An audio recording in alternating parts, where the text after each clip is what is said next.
Shoutout sa mga kabataan dyan. Manong ulam.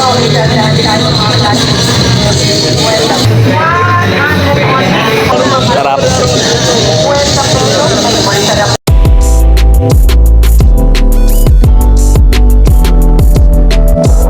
Isang mapagpalang linggo nga sa inyong lahat mga Lodi. Ngayong linggo nga ay magsisimba muna tayo dito sa Quiapo Church upang magpasalamat sa mga biyayang natatanggap natin sa araw-araw, sa kasulusukan ng ating mga katawan at kaligtasan natin sa araw-araw kung saan man tayo patungo at pupunta. Pagkatapos nga nito, ito na naman si Commander at nagutom na naman. Kaya hinanap natin dito sa Quiapo, nagte-trending na si Neneng B. Sa hindi inaasahan ay sarado na pala si Neneng B.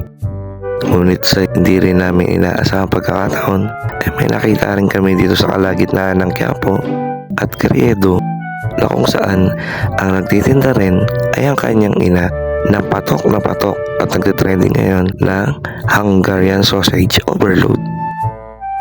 60 pesos nga pala ang isang Hungarian Overload at 50 pesos naman para sa hotdog overload. Dito pa nga lang sa pila ay makikita mo na kung paano nila ito ihanda. Ang mainit at bagong lutong Hungarian sausage, unlimited na gulay at unlimited na cheese. Kaya ano pang hinihintay nyo? Halika, kain na tayo.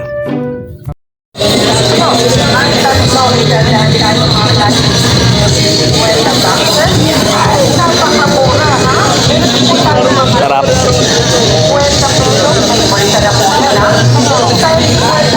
Overload yan eh. Hungarian.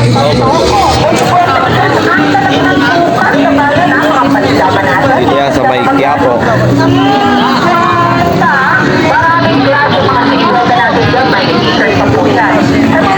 Okay na. Ito pa. Init. Ubusin mo yan ah.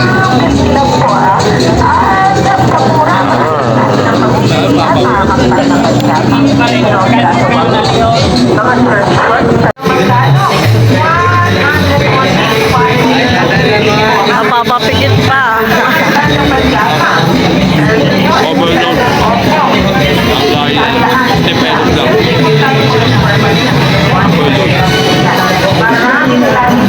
Hindi ito yung kay ate pero nanay niya yun.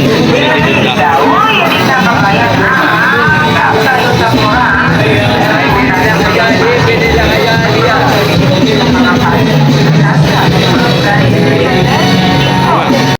Habang hindi pa nga ito naubos ay dali-dali kami pumunta sa stand na nagte-trending ng dragon fruit juice na dito rin matatagpuan malapit sa Quiapo Church. Ito sa madalas nating natitikman. At alam nyo ba na dati daw ay dating mga maharlika lamang sa Vietnam ang nakakakain nito. Sobrang yaman kasi nito sa antioxidants at pinaniniwala ang mabisa kontra sa diabetes. Kuya Kim yarn, pero yun nga, para sa akin ay na-enjoy ko po talaga yung juice dahil sobrang linis sa kanilang pagkakagawa. Fresh, quality at masarap din. Yun lang, finish na. Alam nyo ba guys, sa pasugod ako sa Quiapo para dayuhin at tikman itong napapanahon, sikat na sikat at talaga namang pinagkaguluhang dragon fruit juice dito sa Quiapo, Manila. And yes, kailangan nyo nga magmadali dahil alam nyo ba na hanggang ngayong November na lang raw ang season ng prutas na ito. Kaya naman bago pa ako maubusan, katulad ni Corina Sanchez, napadayon tindahan ng fruit shake dito sa may Quiapo. Kasi narinig ko na dinarayo daw talaga ang fruit shake stand na ito dahil 100% na prutas ang kanilang ginagawa. Walang powder, no preservatives, lahat natural. So tara, hanapin natin at tikman natin ito.